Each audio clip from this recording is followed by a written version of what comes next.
Now we study in detail internal routes one by one. First one is oral. Oral means by mouth जो हम drugs लेते हैं उसको कहते हैं ओरल रूट. हम बाय माउथ क्या ले सकते हैं? टैबलेट्स, कैप्सूल्स, पाउडर्स, सिरप्स, ये सब चीज़ें हम बाय माउथ लेते हैं. और इसके एडवांटेज क्या है कि ऐसी कोई पेन नहीं होता, ईज़ ऑफ एडमिनिस्ट्रेशन है, इजीली ले सकते हैं इसको. और इसके डिसएडवांटेज क्या हैं? इसका जो इफ़ेक्ट होता है, पहले स्टमक में ड्रग जाती है, फिर एब्जॉर्ब होती है, फिर डिस्ट्रीब्यूट होती है बॉडी में. तो इसलिए इसके इफ़ेक्ट जो है वो डिले है. डिले मतलब इफ़ेक्ट कुछ टाइम बाद आएगा, मतलब 1 आवर भी लग सकता है, 2 आवर भी लग सकते हैं. और जो अनकॉन्शियस पेशेंट है, मान लो जो पेशेंट कोमा में है, वो उसको हम ये एडमिनिस्टर नहीं कर सकते. टैबलेट, कैप्सूल वगैरह, पाउडर वगैरह जो अनकॉन्शियस पेशेंट है, कोमा में है, उनको हम एडमिनिस्टर नहीं कर सकते. इसके ये डिसएडवांटेज है. सेकंड है नेसल. नेसल किस लिए यूज़ करते हैं? नेसल मीन्स जो अपने नोज से अपने इनहेल कर रहे हैं ड्रग्स को, उनके लिए हम कहते हैं नेसल रूट. किस लिए यूज़ करते हैं? To produce local and inhalation effect. जो लोकल इफेक्ट प्रोड्यूस करने के लिए, मान लो हम जो वो ओट्रिविन स्प्रे आता है वो हम यूज़ करते हैं. किस लिए? जो ब्लॉक्ड होता है नोज़ हमारा, उसको खोलने के लिए. क्योंकि नोज़ ब्लॉक्ड है, लोकल यूज़ करना है, अपने नोज़ को ही करना है, तो अपने नोज़ से ही अपने मेडिसिन लेंगे तो वो जल्दी अफेक्ट करेगी. इसलिए हम यूज़ करते हैं nasal route for nasal congestion. Next है इसका सबलिंगुअल. सबलिंगुअल रूट क्या होता है? Under the tongue. अपने टंग के नीचे वो गोली रखते हैं और वो वहीं मेल्ट हो जाती है, वहीं से एब्जॉर्ब हो जाती है. वो भी स्टमक में नहीं जाती है, इसलिए एब्जॉर्ब जल्दी हो जाती है और ब्लड में जल्दी पहुंच जाती है और पूरी बॉडी में डिस्ट्रीब्यूट हो जाती है. कौन सी हमने टैबलेट यूज़ करते हैं इसमें? Nitroglycerin. Nitroglycerin tablet for angina. Anginal pain होता है ना चेस्ट में, ऑक्सीजन की डिमांड जब पूरी नहीं हो पाती है, हार्ट को ऑक्सीजन नहीं मिल पाती है, उसको कहते हैं एंजाइना. उसमें नाइट्रोग्लिसरीन टैबलेट यूज़ होती है. वो एकदम से होता है, शॉक होता है एकदम से, तो वो उसके लिए अपने को ड्रग एडमिनिस्टर करनी होती है, उसका एक्शन अपने को तुरंत चाहिए होता है. इसलिए हम करते हैं नाइट्रोग्लिसरीन टैबलेट सबलिंगुअल यूज़. वो 1 मिनट में अपने ऑनसेट ऑफ एक्शन शुरू कर देती है नाइट्रोग्लिसरीन बाय सबलिंगुअल रूट. इसलिए इसका होता है क्विक ऑनसेट एक्शन होता है सबलिंगुअल का. इसलिए ये मेनली एंजाइना में यूज़ होती है. वेजाइनल, लेडीज़ में वेजाइना में जो इन्फेक्शन हो जाते हैं, लोकल इन्फेक्शन इन वेजाइना, उसके लिए भी हम लोकल के लिए भी ये क्लोट्राइमाजोल वगैरह ड्रग होती हैं जो एंटीबायोटिक होती हैं, वो यूज़ करते हैं by vaginal insert. Vaginal insert आते हैं, उसको एडमिनिस्टर करने के लिए थ्रू वेजाइना लोकल इन्फेक्शन के लिए यूज़ कर सकते हैं. एंड रेक्टल, सपोजिटरी और एनीमा फॉर लोकल और सिस्टेमिक इफेक्ट. जो सपोजिटरी और एनीमा हम यूज़ करते हैं, एनीमा होता है कॉन्स्टिपेशन के लिए यूज़ करते हैं. And drugs that destroyed stomach.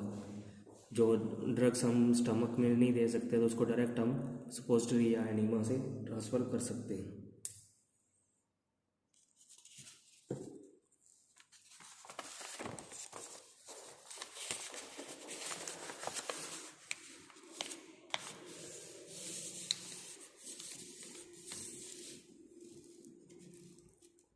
Next part is parenteral route. Parenteral route के आगे डिवाइड किया हुआ है कौन कौन से रूट ऑफ एडमिनिस्ट्रेशन होते हैं. First subcutaneous, intradermal, intramuscular, intravenous, intrathecal, intraperitoneal, intramedullary. ये इसके पार्ट्स हैं पेरेंटल रूट के. इतने हम मेथड से हम पेरेंटल एडमिनिस्टर कर सकते हैं. पेरेंटल का मतलब कोई भी इंजेक्शन या सिरिंज से हम, निडल से हम जो बॉडी में ड्रग एडमिनिस्टर कर रहे हैं उसको कहते हैं पेरेंटल रूट. फर्स्ट क्या होता है? सबक्यूटेनस. सबक्यूटेनस में क्या होता है? By hypodermic needle through skin. Subcutaneous injection सबसे कॉमन इंजेक्शन है। हमें पता है कि हम जो इंसुलिन है, इंसुलिन की सिरिंज होती है वो सबक्यूटेनियस इंजेक्शन के लिए होती है। हाइपोडर्मिक नीडल कहते हैं उसे। स्किन के थ्रू अपने एडमिनिस्टर करते हैं insulin injection. And second one is intradermal. Intradermal in upper layer of skin, जो बिल्कुल उससे भी ऊपर की लेयर होती है। इंट्राडर्मल जो सबसे ऊपर की लेयर होती है उसमें ट्रांसफ़र करने के लिए, एडमिनिस्टर करने के लिए ड्रग को इंट्राडर्मल रूट यूज़ कर सकते हैं। जो बच्चों में इंजेक्शन लगता है BCG एंड स्मॉल पॉक्स का, वो इंट्राडर्मल लगता होता है। इंट्रामस्कुलर लगता है इन डेल्टोइड मसल और ग्लूटियल मसल। डेल्टोइड मसल तो शोल्डर में होती है मसल, और ग्लूटियल मसल हिप में होती है। ये दोनों में हम इंट्रामस्कुलर यूज़ कर सकते हैं। एक्शन इसका बहुत जल्दी होता है ओरल से, इंट्रामस्कुलर का।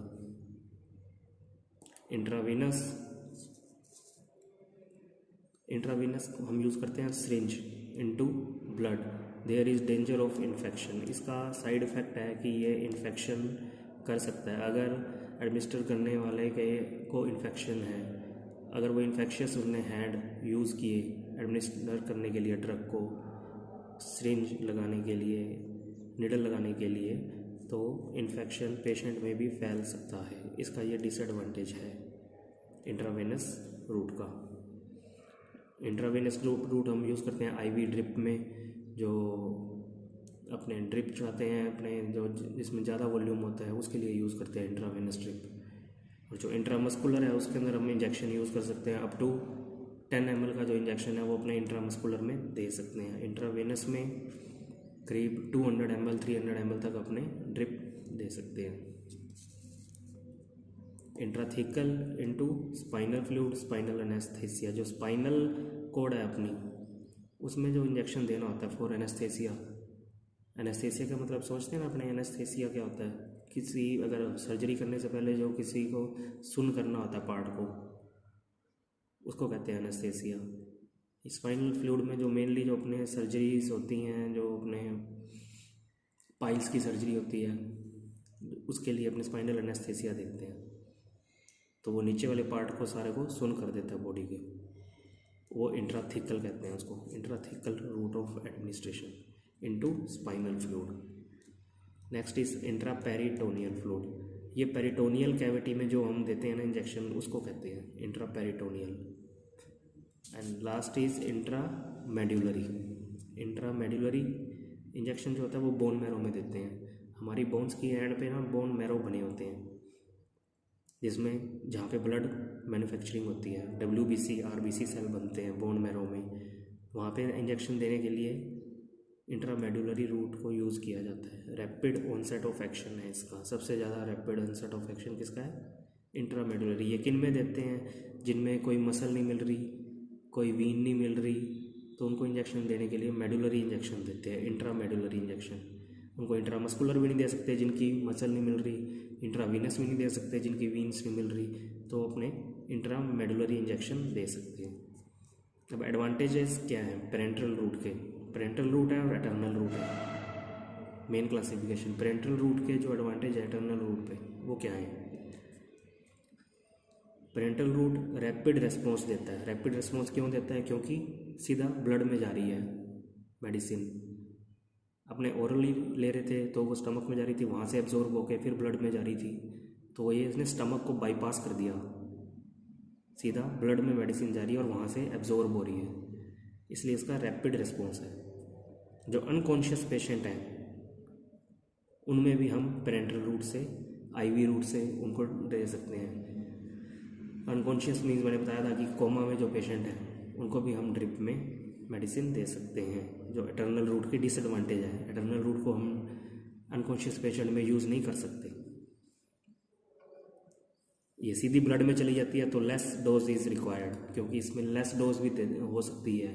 मान लो जो ड्रग हम 500 mg बाई ओरल रूट ले रहे हैं, तो हमें नियर अबाउट 300 mg और 250 mg ही रिक्वायर्ड होगी बाय IM या IV रूट।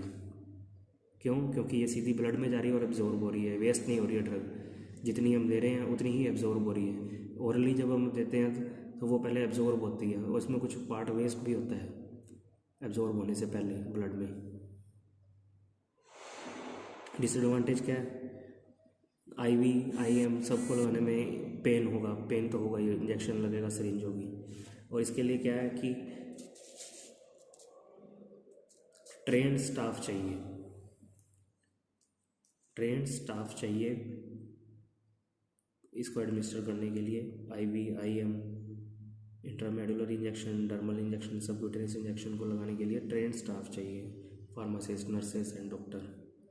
और जो इरिटेंट ड्रग्स हैं, इरिटेंट ड्रग को हम इससे एडमिनिस्टर नहीं कर सकते क्योंकि ये एब्सेस बना सकती हैं वहाँ पे साइट ऑफ एडमिनिस्ट्रेशन पे।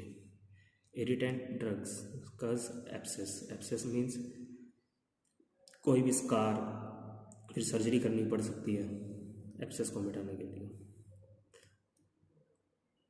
This is last disadvantage completed and route of administration chapter completed for pharmacology.